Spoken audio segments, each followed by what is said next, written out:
ओम नमः सिद्धिभ्यः। नमो अरिहन्ताणं। नमो सिद्धाणं। नमो आयर्याणं। नमो वज्रायाणं। नमो लोय सव्वसाहुणम्।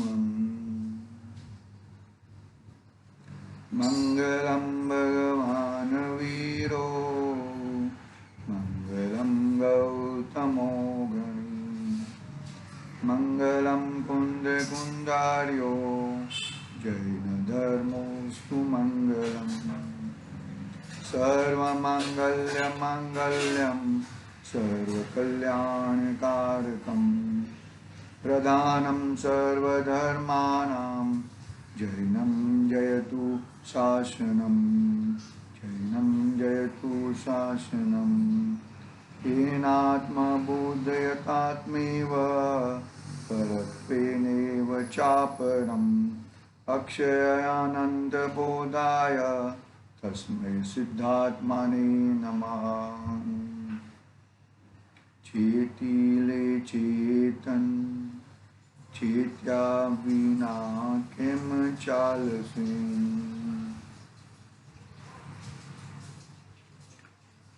समाधि तंत्र समाधि शतक आचार्य पूज्यपाद स्वामी का महान ग्रंथ अपने सामने विराजमान है।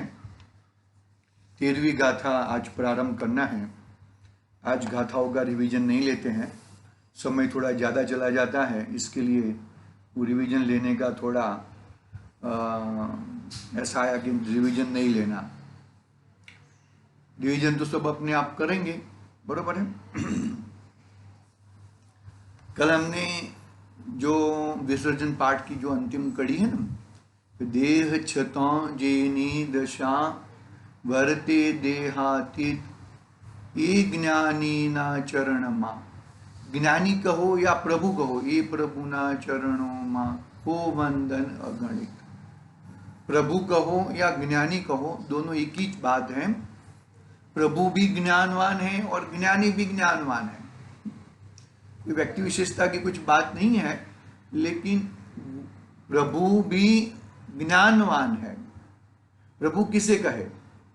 जो द्रव्य है वो द्रव्य में रहे, वो द्रव्यों के गुणों के समान रहे, वो प्रभु है। अपने गुण अपने में रहे, वो प्रभु है।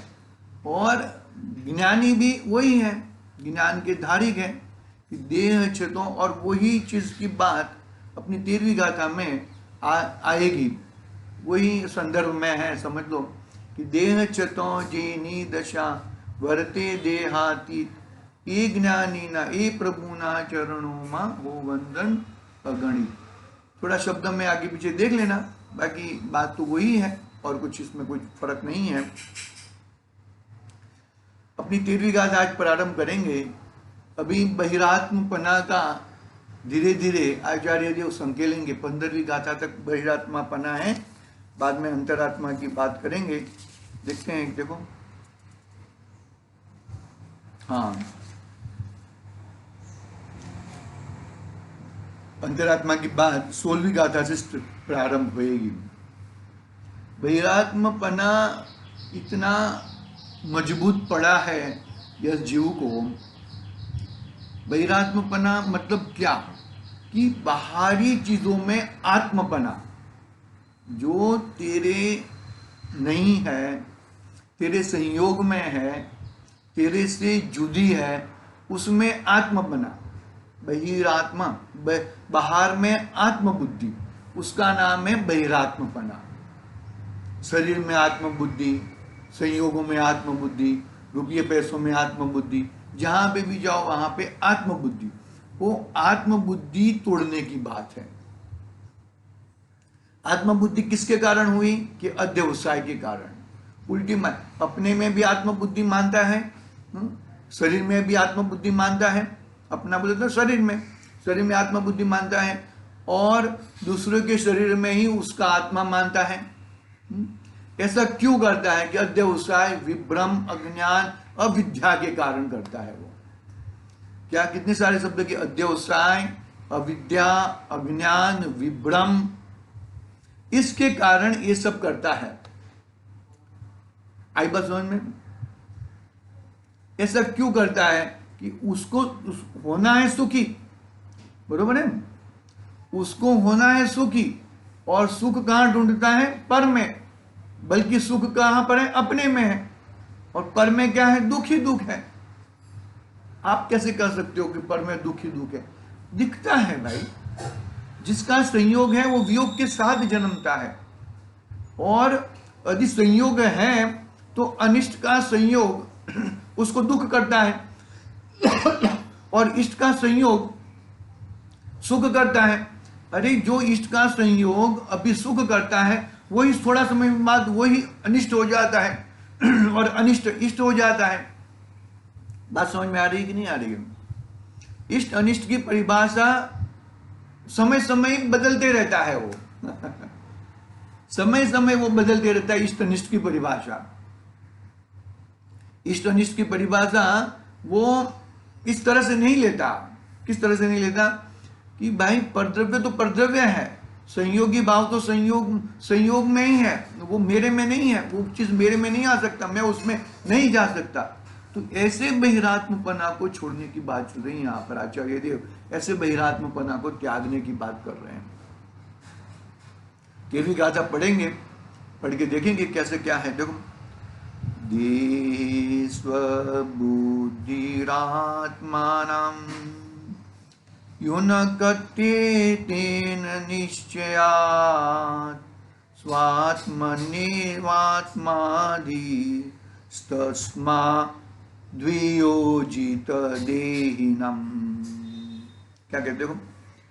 देह बुद्धि जन आत्मा तन से करे सबन, आत्म बुद्धि नर स्वात्म का तन से तजे सबन। आई ना, वही बात आई ना, देह छतो जेनी दशाम वर्ते देहाती। आई ना, देह बुद्धि जन आत्मा तन से करे सबन। आई, मतलब क्या है कि देह की बुद्धि है, ये देह अच्छा है तो मैं अच्छा हूं, देह को कुछ हो गया तो मुझे कुछ हो गया। ये जो बुद्धि है वो किससे संबंध करता है? तन से संबंध करता है। तन यानी कि शरीर। आत्म बुद्धि नर स्वात्मा का, जिसको आत्मा की बुद्धि है, जीव की बुद्धि है, अपने गुणों की बुद्धि है, वो क्या करता है? स्व आत्मा, अपने आत्मा की बुद्धि लगाता है,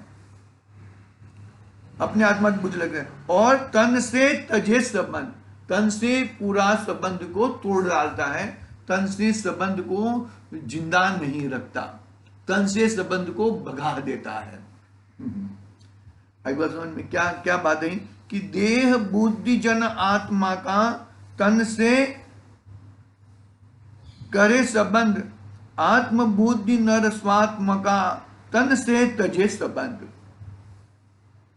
तन है, दो देह है, देह छतो, देह है, लेकिन देहातीत हूं मैं,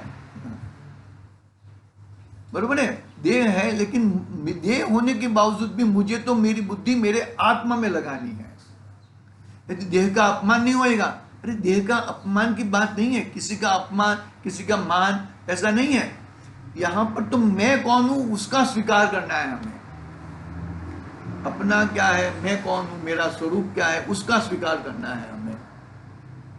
अनादि से पर का स्वीकार करते आ रहा है। अभी एक बार अपने स्वरूप को तो देख भैया, मजा आ जाएगा, स्वरूप ग्रस्त हो जाएगा। देखो आता है ना, कहीं कहीं पे लिखे हुआ आ जाए, स्वरूपे बीरे जा ओ नमन तुझने जिनवरा। स्वरूपे क्या है, जो भी है शब्द थोड़े आगे पीछे हैं, देख लेना कि जो स्वरूप में बैठा है वो हमारे जिनवर है।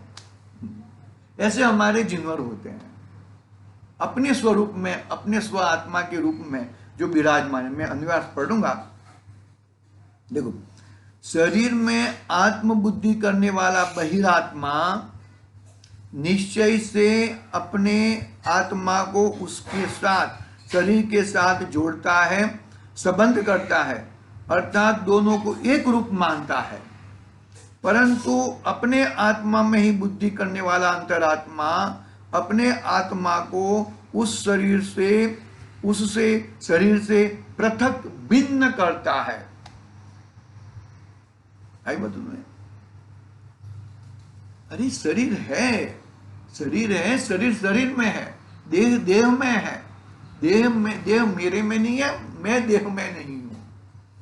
कितनी सरल बात कर दी भाई। किसी का नकारात्मक, किसी को तोड़ने का, किसी को छोड़ने का वो बात नहीं है। यहां पर तो अपनी वस्तु को पकड़ना है। बस समझ में? देखो क्या कहते हैं, शरीर में आत्मबुद्धि करने वाला बहिरात्मा निश्चय से अपने आत्मा को उसके साथ, शरीर के साथ जोड़ता है, संबंध करता है, अर्थात दोनों को एक रूप मानता है। परंतु अपने आत्मा में ही आत्मबुद्धि करने वाला अंतरात्मा अपने आत्मा को उससे, शरीर से पृथक भिन्न करता है। पृथक भिन्न करता है, जुदा करता है भैया। जुदा करता है यानी कि क्या? भिन्न है, वो भिन्न को भिन्न रूपी अनुभव करता है। भिन्न है और भिन्न को भिन्न रूपी देखता है। जो है वो उसका अनुभव करता है। वो देखो, शरीर में वो जो है ना, उसका मैं फुटनोट पढ़ता हूं यहां पर। पाटन जैन भंडार की प्रति के आधार से समाधि शतक की टीका अनुवाद में श्रीयुत मणिलाल नमोभाई त्रिवेदी ने निम्न अनुसार लिखा है कि बहिरात्मा को देह में ही आत्मबुद्धि होती है और वह आत्मा को परमानंद न पाने देकर देह में ही बांध कर रखता है, अर्थात दीर्घ संसार ताप में डाल देता है। कितनी जबरदस्त बात कर दी त्रिवेदी साहब है। कोई क्या कहा? बहिरात्मा को देह में ही आत्मबुद्धि होती है और वह आत्मा को परमानंद, आई बचपन में जो बच्चा है ना, हम लोग बच्चे को क्या बोलते हैं? बच्चे लोग रहते हैं बहुत ज्यादातर खेलते कूदते हैं, सब वो सब करते हैं और अपना अभ्यास नहीं करते हैं। तो क्या कहते हैं कि तेरा जीवन खेल कूद में ही, गपाटे मारने में ही तूने निकाल दिया। तू डॉक्टर बन सकता था, तू इंजीनियर बन सकता था, बहुत अच्छा बैरिस्टर बन सकता था तू, लेकिन तूने तेरी जिंदगी खेल कूद में ही निकाल दी। सही मायने में, सही तरीके से तूने अभ्यास नहीं किया। बरोबर है? और क्या कहते? देखो, बहिरात्मा ऐसे बच्चा कहाँ पे? बाहर खेल कूद में ही नहीं। अरे खेल कूद में दृष्टांत है, दृष्टांत की ओर देखना। अकेले खेल कूद में ही निकाल देगा और अपना अभ्यास नहीं करेगा तो गड़बड़ करेगा नहीं करेगा? गड़बड़ करेगा। तो वो गड़बड़ ना करे। देखो, बहिरात्मा को देह में ही आत्मबुद्धि होती है और वह आत्मा को परमानंद न पाने देकर देह में ही बांध कर रखता है, अर्थात वह दीर्घ संसार ताप में डाल देता है। आई बात समझ में? पकड़ना, बात को अच्छी तरह से पकड़ना भाई। ये ऐसी तैसी बातें नहीं है। ये बहुत ही, भले कड़वे लगे लेकिन वचन एकदम अपने नजदीक की ओर जाने के वचन है। देखो, वो बच्चा पढ़ता नहीं है, खेल कूद में निकाल देता है पूरा दिन, तो फिर उसको तूने पूरी जिंदगी तूने बिगाड़ दी। तुझे बहुत अच्छा खासा होशियार था, बहुत सारे ट्यूशन भी किए थे, बहुत कुछ किया था, लेकिन तूने सब घुमा दिया। ठीक उसी तरह तेरे पास ये संगी पंचेंद्रपना मिला है, जिनवाणी मिली है, ये सब कुछ मिला है, लेकिन तूने बाहर बाहर में अपना जीवन घुमा दिया और अपना आत्मबुद्धि में जड़ा भी। अरे आत्मबुद्धि भी पुरुष लगना तो बैठना तो पड़ता है ना। भोजन करने के लिए बैठते कि नहीं बैठते, ऐसे आत्मबुद्धि करने के लिए बैठना पड़ेगा, नहीं बैठना पड़ेगा, बुद्धिपूर्वक बैठना पड़ता है, बुद्धिपूर्वक बैठना पड़ता है, तब जाके ये आत्मा में चित्त लगता है। बाकी आत्मा में चित्त नहीं लगता है ऐसे ऐसे ऐसे भाई चलो खाते रहो और आत्मा की चित्त करो, ऐसा नहीं होता है। चित्त यानी कि मन बरोबर चिपकाना पड़ता है ना बच्चा, उसको भी बरोबर मन चिपकाना पड़ता है। नहीं चिपकाएगा तो उसको वो पढ़ते रहेगा और कुछ याद भी नहीं रहेगा। आजकल के कुछ बच्चे हैं ना, वो जोर से पढ़ते, क्यों पढ़ते हैं कि और कुछ विकल्प ना आए और मेरा चित्त और किधर न लग जाए। मुनिराज भी कभी कभी जोर जोर से स्तुति करते हैं। क्यों जोर जोर से स्तुति करते हैं? अरे मेरा चित्त और किधर न लग जाए। आई बात समझ में? अरे इतनी वो रहता है, क्योंकि है भाई गड़बड़ है, अनादि से गड़बड़ है, तो वो एक समय में थोड़ी चली जाएगी, वो बहुत पुरुषार्थ करना पड़ता है। कहते हैं कि सम्यक दर्शन प्राप्त करने के लिए कितना समय वेट करना पड़े कि समुद्र का पानी एक एक टीपा तेरी आंख से पास हो जाए, तेरी आंख में से पास हो जाए, और तुझे सम्यक की प्राप्ति होए या ना होए तो भी तुझे एक एक टीपा पास, इतना समय तुझे वेट करना पड़ेगा, इतना पुरुषार्थ करना पड़ेगा। ऐसे रास्ते में नहीं पड़ा है धर्म, ऐसे बोल दिया और धर्म हो गया, ऐसा नहीं होता है भैया। क्या कहते हैं उसके पीछे, क्या कहते हैं कि ऐसे धर्म प्राप्त करने के लिए तुझे बहुत पुरुषार्थ करना पड़ेगा, बहुत समय भी देना पड़ेगा। आई बात समझ में? ऐसे बैठ गए और अपना कार्य कर दिया, वैसा होता नहीं है। देखो क्या कहते हैं यहां पर, क्या कहा, बहिरात्मा को देह में, वो फुटनोट पढ़ रहा हूं वापस में, बहिरात्मा को देह में ही आत्मबुद्धि होती है और वह आत्मा को परमानंद न पाने देकर वो बच्चा किताब को पढ़ता नहीं है और खेल कूद में निकाल देता है पूरा जीवन, तो क्या है, वो देह में ही बांध कर रखता है, यानी कि वो खेल कूद में ही बांध कर और दुखी होते रहते। अर्थात अधिक संसार ताप कहो, दुख कहो, ताप में डाल देता है। दीर्घ संसार का मतलब क्या? मिथ्यात्व, उल्टी मान्यता, उसमें ही रचा बचा रहे ना, उसका नाम दीर्घ संसार है। देखो क्या कहते हैं यहां पर, हाँ पढ़ लेता हूं मैं, टीका प्रारंभ करते हैं, क्या 2 मिनट है अपने पास। शरीर में स्वबुद्धि आत्मबुद्धि करने वाला बहिरात्मा क्या करता है? वह आत्मा को शरीर के साथ जोड़ता है, वह आत्मा को जोड़ता है शरीर के साथ, संबंध करता है, उसको दीर्घ संसारी कहा। शरीर प्रमाण आत्मा को मानता है, शरीर तंदुरुस्त तो मैं तंदुरुस्त, ऐसा जो मानता है वो बहुत बड़ी गड़बड़ करता है। बोलते हैं ना सब लोग कि पहले अपने क्या बोलते हैं कि शरीर से जो सुखी है वो पूरा सुखी है। अरे शरीर से सुखी कोई चीज होता ही नहीं है। शरीर तो पूरा 9 द्वार जहां से बहते हो, 9 द्वार समझते हो? 9 द्वार, 2 आंख, 2 कान, 2 नाक, मुंह, ये सबसे 9 द्वार ऐसे बाहर गंदगी निकलती हो, वो शरीर अच्छा कैसे हो सकता है? देखो क्या कहा, देखो यह वह आत्मा शरीर के साथ जोड़ता है, संबंध करता है। किसके साथ? अरे कुछ भी करके ये शरीर को अच्छा करो, शरीर को नहलाओ। अरे कितना भी अच्छा साबु से तू नहा के बाहर आएगा तो भी 5 मिनट के बाद, 10 मिनट के बाद पसीने से बदबू आने लग जाएगी। कितना भी स्टैंड लगा दे, कितना भी वो कर दे, लेकिन वो तेरे को वो अच्छा लगेगा ही नहीं, उसको साफ करना ही पड़ेगा तुझे। बस समझ में क्या कहते? देखो वह आत्मा को शरीर के साथ जोड़ता है, यानी कि शरीर अच्छा, शरीर सुगंध वाला तो मैं सुगंध वाला, मेरा आत्मा सुगंध वाला। अरे सुगंध तो किसका रूप है? वो तो पुद्गल का रूप है, गंध, गंध है ना, स्पर्श, रस, गंध, वर्ण, तो वह आत्मा को शरीर के साथ जोड़ता है, संबंध करता है, उसको दीर्घ संसारी करता है। किसको? वो आत्मा अपने आत्मा को दीर्घ संसारी करता है, ऐसा अर्थ है। किसके साथ जोड़ता है? निश्चय से, अर्थात निश्चित उस शरीर के साथ जोड़ता है। किसके साथ? शरीर और आत्मा एक मानता है। जोड़ना किसके साथ है? देखो, दोनों द्रव्य अलग अलग है। शरीर पुद्गल द्रव्य है और जीव, आत्मा जीव द्रव्य है।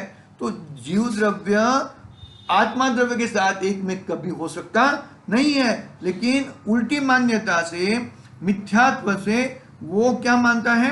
देखो, निश्चय से अर्थात निश्चित उस शरीर के साथ जोड़ता है, परंतु आत्मा में ही, जीव स्वरूप में ही आत्मबुद्धि वाला अंतरात्मा, देखो क्या कहा, क्या बात बताई, किंतु आत्मा में ही वो ही बच्चा, जो बच्चा था ना, वो बच्चा वही खेल कूद में घूम रहा था, वो कर रहा था, वो खेल कूद में न घूमते हुए वही बच्चा पुस्तक में ज्ञान लगाता है, बरोबर अच्छी तरह से पढ़ता है, तो वही बच्चा इंजीनियर बन जाता है, डॉक्टर बन जाता है, वही।